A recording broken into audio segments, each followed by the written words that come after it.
Datang kembali di STV Channel. Di video kali ini kita akan masih membahas mengenai HTML dan CSS, tapi akan langsung kita praktekkan pada suatu halaman web yang sederhana dulu. Oke, langsung saja kita akan membuat sebuah project sederhana. Kita menggunakan Sublime Text sebagai text editornya, tapi kalau text editor itu bisa disesuaikan dengan preferensi masing-masing. Dan kebetulan di sini yang saya gunakan adalah Sublime Text. Oke. Di dalam Sublime Text ini saya sudah membuat satu folder bernama HTML CSS, lalu di dalam foldernya itu saya buatkan satu file bernama index.html. Oke.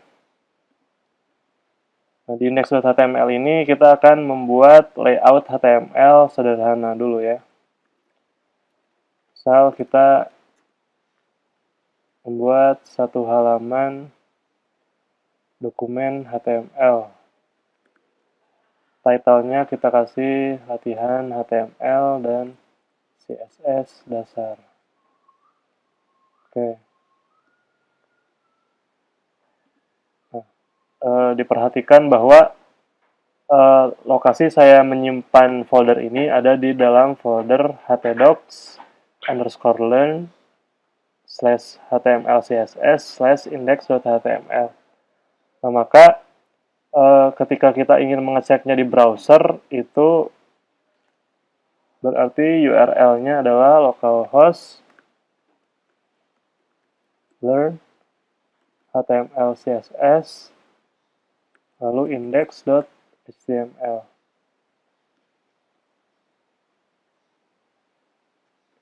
Oke, nah di sini saya mengalami satu error, katanya this site can't be reached atau localhost refuse to connect katanya. Nah, ini karena saya belum menjalankan aplikasi localhost-nya, yaitu kebetulan di sini saya menggunakan AMP sebagai aplikasi localhost-nya. Nah, maka itu harus pastikan berjalan terlebih dahulu ya. Oke.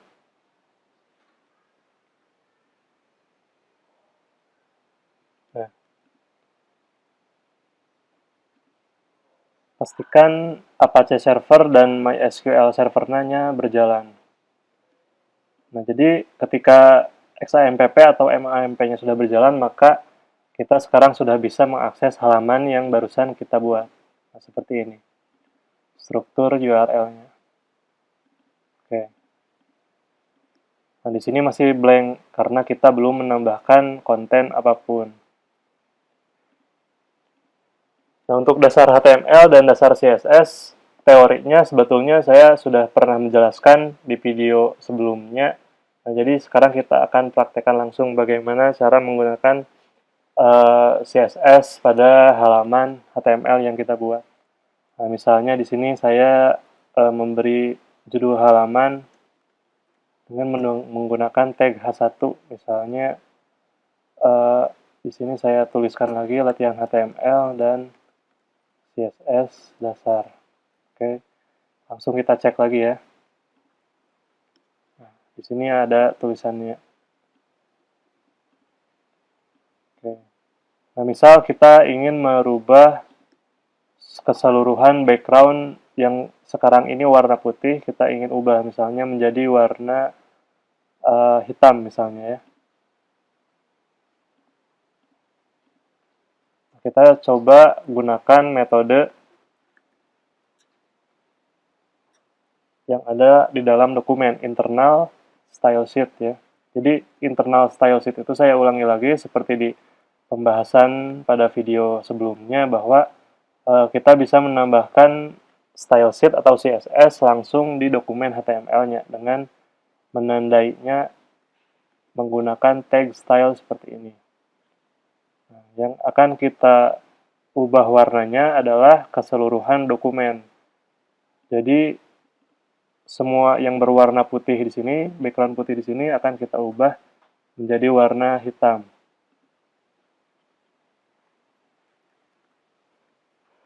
Oke, ya, maka yang kita tambahkan tag-nya adalah body. background color black.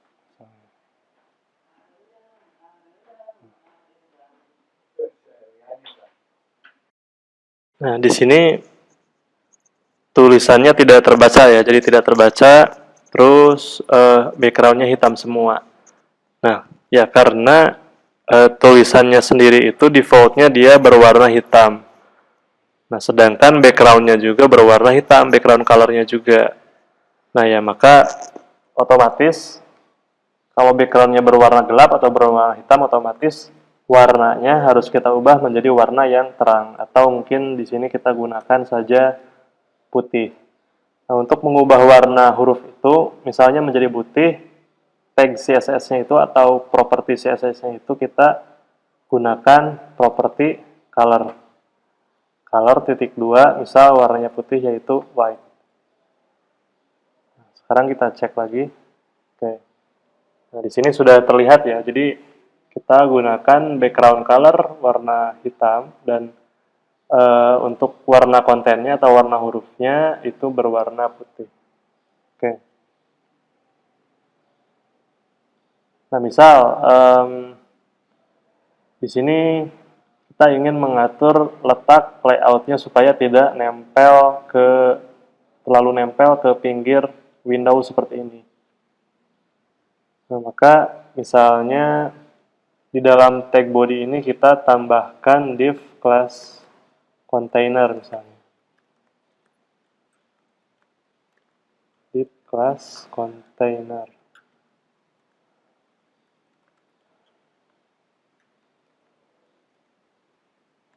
Saya rapihkan dulu kodenya.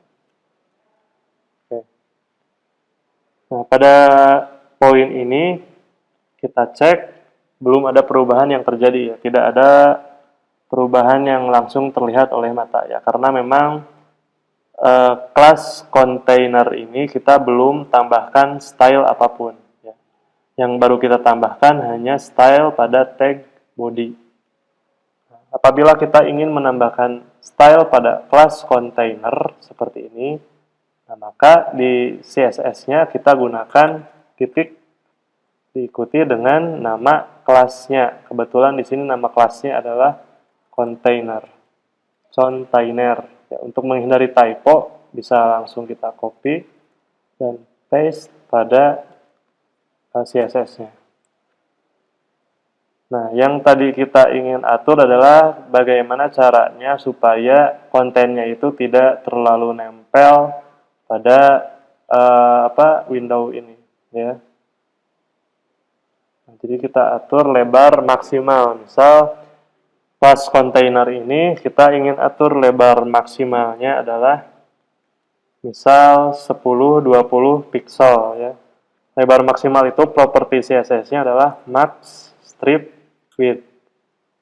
Lalu diikuti dengan value-nya, yaitu tadi 10-20 px.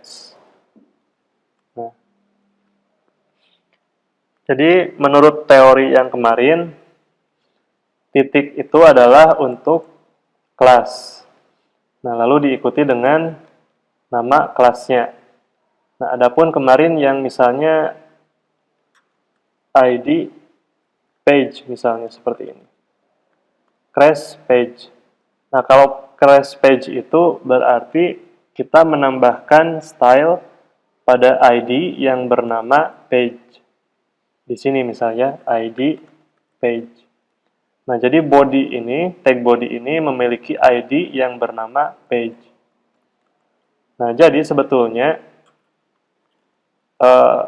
ketika kita menambahkan background color black dan color white pada ID page seperti ini, itu sama saja dengan kita menambahkan style pada tag body. Karena kebetulan ID page ini itu diterapkannya pada tag body, ya. Mungkin cukup jelas di sini ya. Jadi kita coba hapus body, hapus, nah diganti dengan ID page. Maka hasilnya pasti akan sama saja ya. Oke. Cukup jelas ya.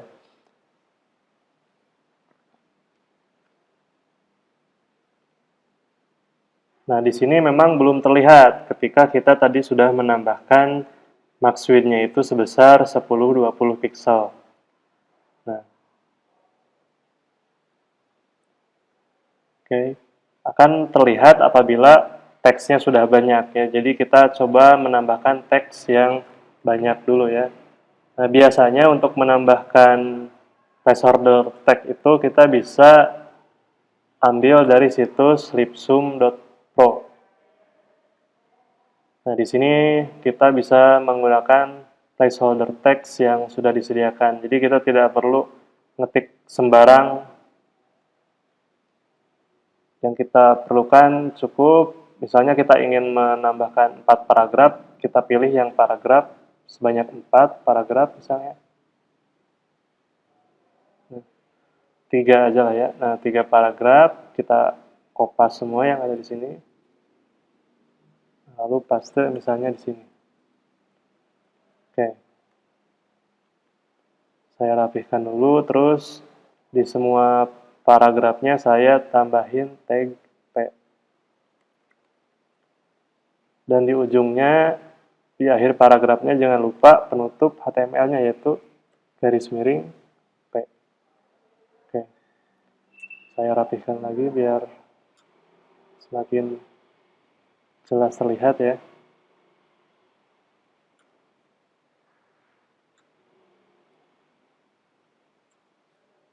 Oke. Nah, bisa terlihat ya bahwa semua kontennya tidak lagi nempel-nempel di window. Nah, tapi ternyata masih nempel di window yang sebelah kiri. Kita lihat perbedaannya. Kontainer max width-nya kita hapus dulu. Nempel semuanya ya, kiri kanan nempel ketika tidak ada max width yang kita atur pada kontainernya, pada kelas kontainernya. Kita atur misalnya sekarang menjadi 10-20 pixel. Oke. Nah, tetapi ternyata masih nempel di sebelah kiri. Nah, yang kita inginkan adalah misalnya kontennya itu berada di tengah-tengah window. Jadi latihan HTML dan CSS dasar beserta kontennya ini ada di tengah-tengah window di sini misalnya. Nah, maka di div class kontainernya itu kita tambahkan margin left-nya auto, margin kirinya auto, lalu margin kanan atau margin right-nya juga auto.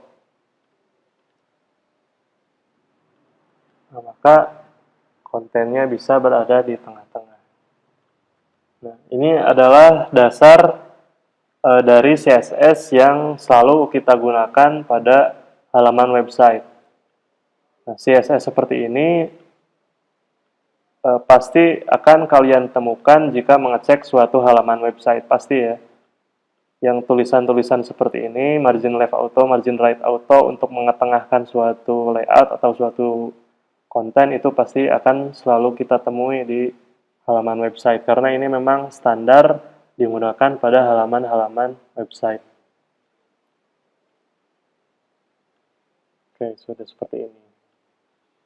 Nah, terus selanjutnya misalnya kita ingin ubah font family-nya misalnya, atau tipe hurufnya ingin kita ubah menjadi jenis huruf selain yang kita lihat seperti ini. Nah, untuk jenis huruf, untuk web itu ada di, kita bisa cek di fonts.google.com. Nah, ini adalah kumpulan jenis-jenis huruf atau font family yang biasa digunakan pada halaman website. Di sini license-nya free, jadi kita bisa gunakan sebebas mungkin ya. Mau websitenya kita berbayar atau tidak, mau websitenya kita jual atau tidak, itu bisa tetap kita gunakan secara gratis ya, fonts yang ada di fonts.google ini. Oke. Misal kita gunakan Roboto ya, yang paling atas saja Roboto. Kita klik. Nah, lalu kita pilih style font yang akan kita gunakan. Misalnya yang kita gunakan adalah regular 400. Nah, kita pilih di sini, select this style. Lalu untuk boldnya kita pilih juga select this style. Oke. Untuk pemilihan style ini ya itu tergantung kita ya, terserah kita. Apakah di desainnya nanti kita akan menggunakan yang thin 100 atau light 300 ya, kalau menggunakan berarti kita pilih juga. Nah, kebetulan di sini saya tidak menggunakan thin 100 ataupun light 300, jadi yang saya gunakan hanya regular 400 dan bold 700 saja. Nah, jadi saya hanya pilih kedua itu saja ya. Oke, misalnya sudah ya saya pilih kedua ini. Nah, lalu bisa klik embed. Nah, di sini ada caranya nih. Bagaimana kita menambahkan font family yang sudah kita pilih tadi ke dalam halaman website kita. Nah, di sini ada caranya menggunakan link, tag link, HTML, dan cara yang kedua menggunakan import di style sheet-nya.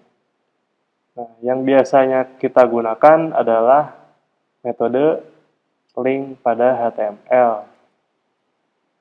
Jadi kita copy saja semua yang ada di sini, copy.